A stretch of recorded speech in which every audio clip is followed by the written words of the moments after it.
Wow. Wow. So, 35 years later, it's a pleasure to be back, and certainly it's an honor to be amongst everybody here that's been in the Hall of Fame, that's joining me in it today, and all the other folks here to support what this school is all about. You know, Josh challenged me to come up with a speech, but I'm not quite sure 35 years has allowed the statute of limitations to run out, so we're going to keep it, you know, more to a traditional approach here today. First of all, you know, I want to thank everybody for setting this up, and I especially want to voice my appreciation for those that had anything to do with my nomination and my selection to be inducted. Those of you, if you're in the room, thank you. If you're not in the room, I'm thinking of you. So, 35 years. It's given me a lot of time to think about, you know, what this is all meant to me. And I really want to say that had I gone in it earlier, I might not have appreciated it as much as I'm appreciating it right now. You know, as you get older, you learn a lot of things, but one of the things that I'm really glad to be able to be part of today is because I have a daughter who's here, who's starting her college career, so she can understand what this is all about and how important college is to your future. You know, my wife can be here, and certainly it was soon enough where both my parents can still be here. So I'm glad that they could, you know, be here with me as well, because I wouldn't be here without them. So, much like the story we heard about the women's soccer program, I came in at an early time when, you know, the hockey program was being resurrected.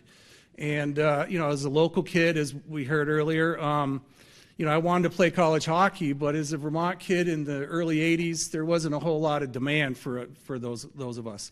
So when St. Mike's became a varsity program, I said, you know what, let's give it a shot. And I'm so pleased that that's what the decision I made. The 4 years I spent here not only was developmental through athletics, but just the whole spirit of community and the importance of being part of a team, not only on the ice, but off the ice.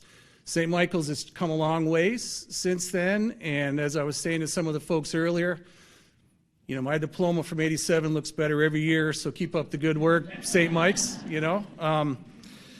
I'm sure that, you know, some of the grounds that we're standing on now, which didn't have a building then, if they could talk, they'd tell you a little bit about, you know, how we used to do it back then. It's a lot, believe me, the 80s was a lot different than it is now.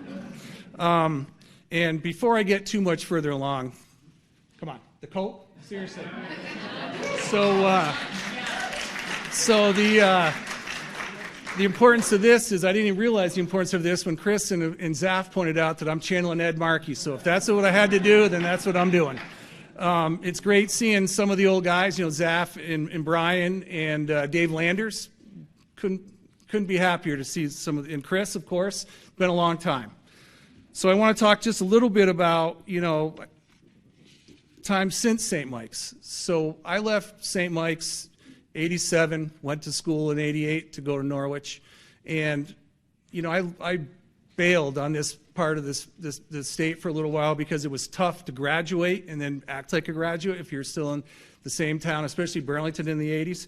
So I went to Rutland, and the St. Mike's spirit probably was even driven home more because of my affiliation with Judge McCaffrey. Some of you may know the story of the Iron Knights, and Judge McCaffrey and his son Jimmy did some great things here for the time he was on campus. But Judge McCaffrey was a mentor to me, and it pleased me very much recently when I got to run into his wife Rita, and she was so happy for me. And you know, Judge McCaffrey brought home the spirit, as we heard from Brian, that, you know, this is about, you know, taking care of each other. It's about community, and it's about, you know, everything that is good in the world. And Judge McCaffrey allowed me to expand on that because, I'll be honest, I wasn't sure what I was going to do when I graduated.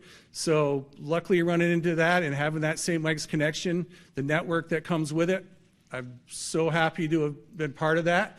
And I hope that I can continue to carry that spirit on. And, you know, we mentioned the community things that I do now.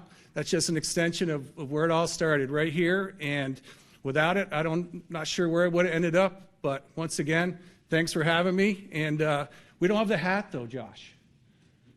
The hat. In the spirit of Ed Markey, one story. So freshman year, we go down to the Naval Academy. And we have, we're on the road. We're traveling down in a bus in Annapolis, Maryland in the middle of winter. It wasn't as warm as those of us that brought shorts, thinking it was going to be going south for a game, So we got a 2-game series. The Naval Academy is beautiful, and they have this huge dorm area for all the visiting teams. That night, we saw Navy, which was David Robinson, for you basketball fans, against William and Mary, where Keith Saplicki went with the St. Mike's connection. So we went to the game, and then they invited all of us to a gathering later on. And as we left that night to go back to the visiting team dorm, one of the cadets down there, I think they're called cadets, they somehow lost their hat. And it ended up on our bus. So when we got back to campus after sweeping those 2 games, and really, that was like a monumental moment for the early Knights. And so we all signed the hat and gave it to Mr. Markey at some ceremonial breakfast or whatever it was. And I believe it's still here, so I'd love to see that if I had a chance. And again, talking about statute of limitations, I think that, that federal property is probably where it should be in the long run anyways. Take care, everybody.